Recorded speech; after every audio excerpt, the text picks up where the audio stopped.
All right, welcome once again to the SaskAgToday.com roundtable. On the roundtable today, we have 620 CKRM AgriNews Director Ryan Young, as well as SaskAgToday.com's Chief Agricultural Editor Kevin Hursh. I'm Doug Falconer. I'm the Agriculture Director at GX94 in Yorkton. And today we'll be talking about a number of topics. First of all, everybody's talking, of course, about harvest. And when it comes to harvest, Ryan, it sounds like Saskatchewan is making some great progress.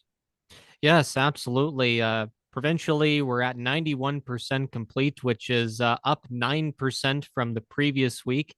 And one of the biggest takeaways I came away with from the crop report was the East Central region. It made some substantial progress, going from 66% all the way up to 82%. So another dry week, allowing farmers to spend more time out in the field, being a major factor in that.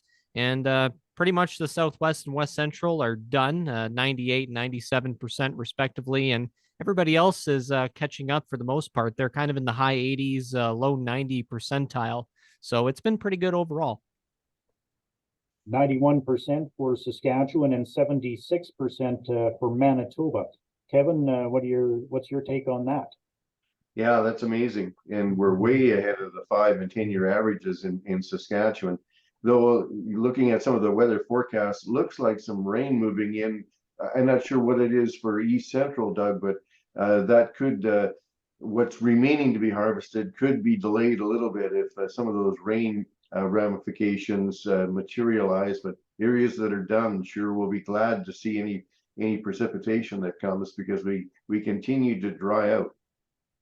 Yeah, unfortunately, I believe they're saying rain heavy at times here in Yorkton on Monday, I think it is. So about a 60% chance. I'm not sure if that's sort of the same for the Regina area or for the Saskatoon area where you are. But yeah, I think there's going to be a lot of producers going as late as they can tonight and probably tomorrow.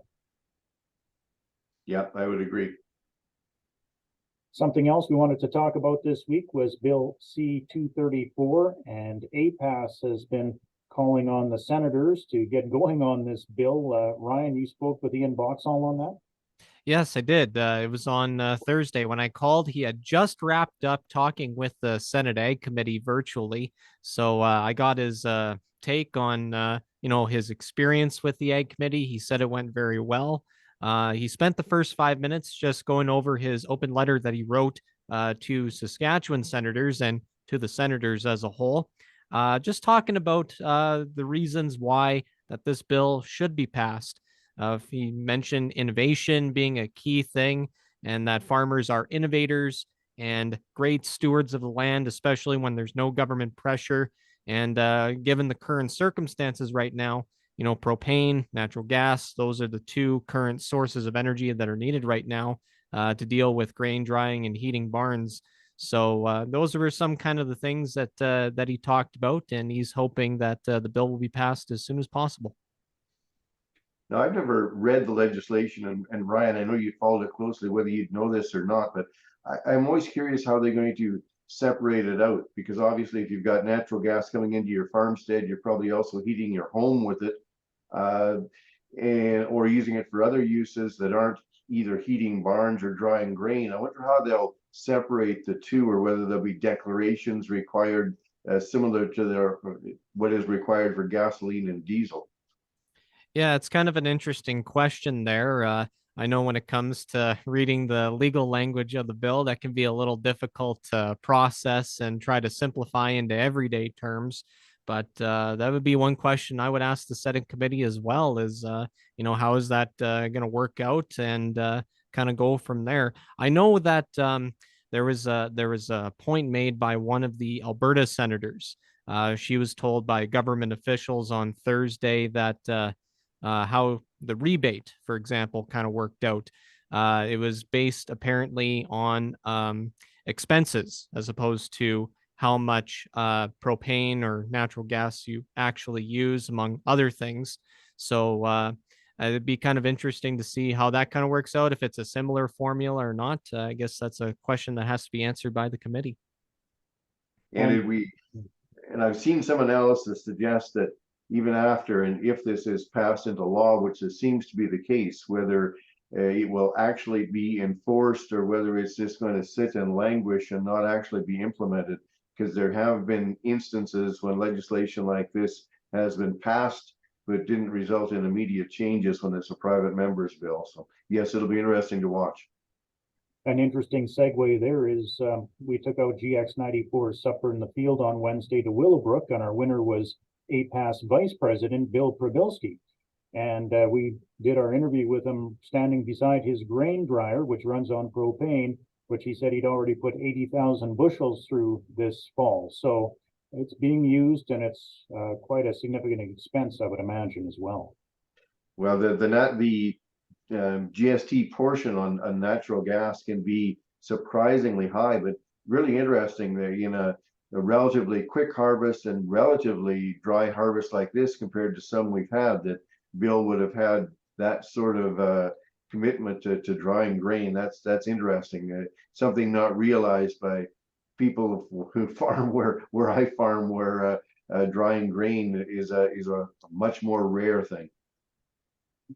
Something else that happened in this area over the week was a reported case of anthrax in the RM of Cote, which is based in the Kamsack area.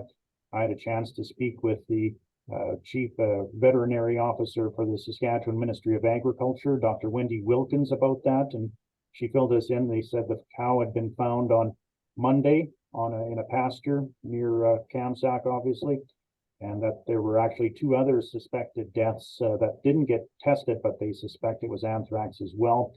Anthrax, one of those diseases, the spores can lie in wait for years. They think up to 50 years they can sit there. When you have a dry year like we did this year, yeah, sometimes those water holes dry up and they end up eating some grass that has spores in them. Not really much you can do, Kevin, except get your cattle vaccinated every year. Yeah, I wonder how many producers do that, because it, like you say, Doug, you're not quite as long in the tooth as me, but it's the kind of thing that comes up every few years, and it's concerning, but it doesn't affect a large number usually, and it's usually isolated where it occurs. So I don't know the numbers, but I would suspect most producers do not vaccinate for anthrax, just because there's a multitude of other things that they already have to vaccinate for that they may deem as more important. But interesting to follow this and see the areas of hot spots in those areas. Producers may certainly be encouraged to vaccinate in the future. Yeah, you make an interesting point about it just being isolated. It doesn't spread like wildfire, so to speak. Remembering from the news release that there was 2 additional deaths that were suspected to be the result of anthrax. So, and another point too about vaccination. While that's the preventative measure against anthrax, come to mind. You mentioned challenges. Could be the cost as well. To bring a local veterinarian in. They probably charge by the hour. To deal with those sorts of things. So I could imagine the cost, being one of the factors of, farmers and producers not getting their cattle vaccinated. Yeah, I would suspect that in the case of anthrax vaccine, like many others, that you could get it from your veterinarian and do it yourself, and wouldn't require necessarily a veterinarian being present at the time. At least that's my understanding. All prescription drugs, you have to go through your veterinarian and have a relationship with a veterinarian. And I don't even know whether that would be considered a prescription drug or not. But yeah, we're talking about things that would be best placed in front of the experts that really know. But it certainly raises red flags when you get anthrax deaths like that, because everybody worries, oh goodness, that could happen to me. And yeah, Dr. Wilkins said that the shot is about $2 or $3 per shot, but she said you lose 1 cow and you probably made up for the cost of those vaccinations. So something to keep in mind, I guess, for producers looking ahead. And apparently, yeah, the shot lasts for 1 year, so you have to do it on an annual basis. So, and as for coming up next week, Kevin, I understand that there's going to be some rail transportation discussions coming up. Is that right? Is it next week or the week after? In the weeks ahead, and they're at various locations across the prairies. Transport Canada has initiated a review of grain transportation policies, everything from the extended interswitching pilot they want to hear about, views on that, to maximum revenue entitlement, which is what producers ultimately pay for the freight bill through their grain shippers. And it's probably not something that the general farm population is really heard much about, but it's happening and really keeping groups such as Pulse Canada, that runs the Ag Transport Coalition, busy. Western Grain Elevator Association is really involved in policy. Canadian Federation of Agriculture, a whole host of agriculture groups are going through this rather detailed discussion document where Transport Canada is asking for feedback. They'll also be asking for feedback from the major railway companies and railway short lines.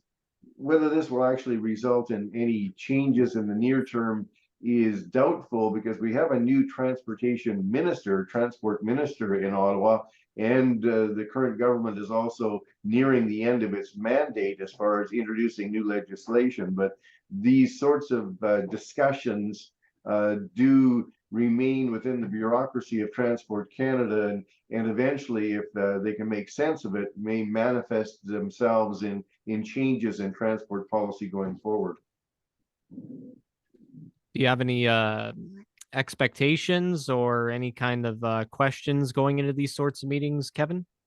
Well, I am involved as executive director of the Inland Terminal Association of Canada, which is 4 grain terminals that were set up by farmers that have significant farmer ownership. So it puts me watching this sort of thing. It's certainly not an area where I have very much expertise, because I don't deal with it on a day-to-day basis, but sat in on a crop logistics working group a Zoom call this morning, and there were some things that I was surprised at. The railways are charging fuel surcharges on grain movement, but that's over and above the maximum revenue entitlement that they're legislated, the maximum that they can charge based on volume, based on cost of production. So when fuel gets a little high, they tack on this surcharge, and it's actually getting a significant revenue stream from this fuel surcharge, which is over and above the maximum revenue entitlement. So whenever these sorts of things are reviewed, I think it's useful to look at it, and sometimes there's loopholes and things that need to be changed or needs to be addressed. So that's one that really stuck out for me. Well, I know, Kevin, there's been for years and years, probably since Confederation, people suggest that the railways kind of have the federal government in their back pocket. Is that still the case in a lot of cases, you think? Well, they certainly have a strong lobby and spend a lot of time lobbying MPs, but I think the grain industry has been better than all of the other segments of the economy that use the railways, in that through the Ag Transport Coalition, we've got more and more statistics about how the railways are performing, which, by the way, they're performing pretty good so far this crop year. And there also been a concerted effort to bring all of agriculture together, all the grain industry together, to be united on what they're asking for. And I think we saw that in the most recent changes to the Canada Transportation Act. And I think that has helped to counterbalance the power, the lobbying power of the railways, to have groups that are dedicating resources and bringing producers together to come up with well-reasoned thoughts about transport policy.